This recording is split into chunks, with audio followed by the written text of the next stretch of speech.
नई दिल्ली में होने वाले G20 शिखर सम्मेलन के मद्देनज़र चीन ने अपनी जो इच्छा जताई है, अगर वह इस पर अमल को लेकर भी गंभीर है तो यह एक सकारात्मक पहल होगी।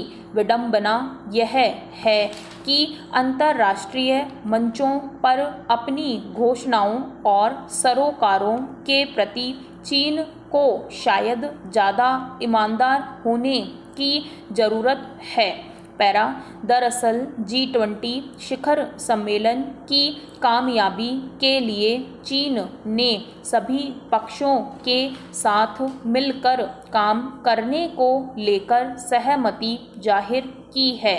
निश्चित रूप से इस सम्मेलन से पहले चीन की ओर आया संदेश एक उम्मीद जगाता है कि दुनिया के ज़्यादातर देश जिस सहयोग और शांति के सपने के साथ एक दूसरे के साथ मिलकर नए रास्ते तैयार करने की कोशिश में लगे हैं, उसमें और मजबूती आएगी। यूं चीन का दावा है कि वह G20 समूह को उच्च महत्व देता है और प्रासंगिक गतिविधियों में सक्रिय रूप से हिस्सा लेता रहा है।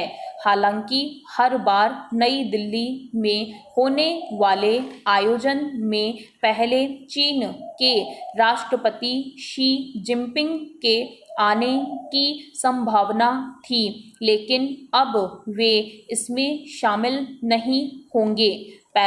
दरअसल G20 के सम्मेलन की सफलता को लेकर चीन के संदेश की अहमियत यह जरूर है कि उसने भारत की मेजबानी का समर्थन किया है और सभी के साथ मिलकर काम करने के लिए तैयार होने की बात कही है।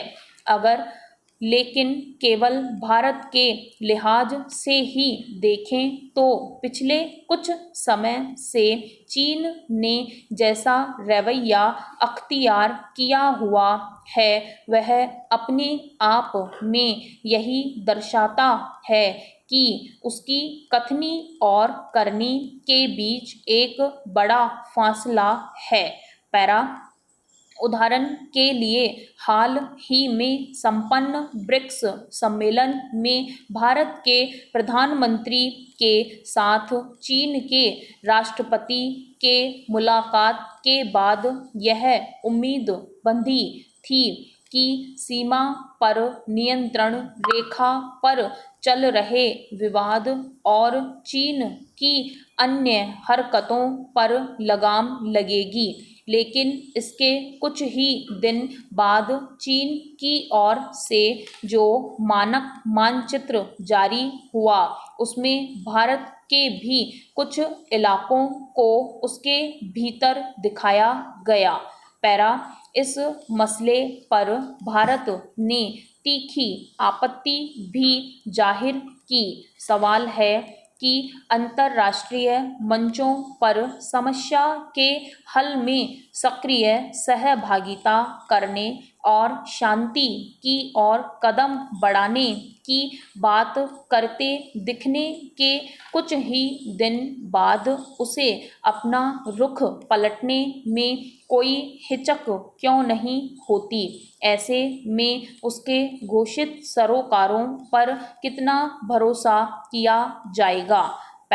गौरतलब है कि संयुक्त राष्ट्र में मंगलवार को भारत ने साफ तौर पर कहा कि वैश्विक स्तर पर स्वीकृत आतंकवादियों के लिए वास्तविक साक्ष्य आधारित सूची प्रस्तावों को बिना कोई उचित कारण बताए रोकना गैर जरूरी है और जब आतंकवाद की चुनौती से निपटने में सुरक्षा परिषद की प्रतिबद्धता की बात आती है तो इसमें दोहरापन दिखाई देता है।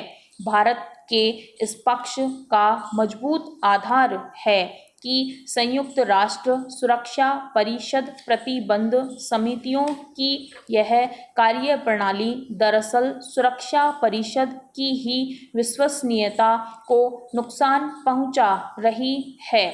समझा जा सकता है कि यह टिप्पणी दरअसल चीन और पाकिस्तान को कटघरे में खड़ा करती है, क्योंकि यह छिपा तथ्य नहीं है कि पाकिस्तान स्थित आतंकवादियों को सूचीबद्ध करने के भारत और उसके सहयोगी देश के प्रयासों को सुरक्षा परिषद के अहम सदस्य के रूप में चीन ने बार बार बाधित किया है। यह बेवजह नहीं है कि अब एक ऐसी सुरक्षा परिषद की आवश्यकता पर जोर दिया जा रहा है जो आज संयुक्त राष्ट्र की भौगोलिक और विकासात्मक विविधता को बेहतर तरीके से प्रतिबिंबित करे।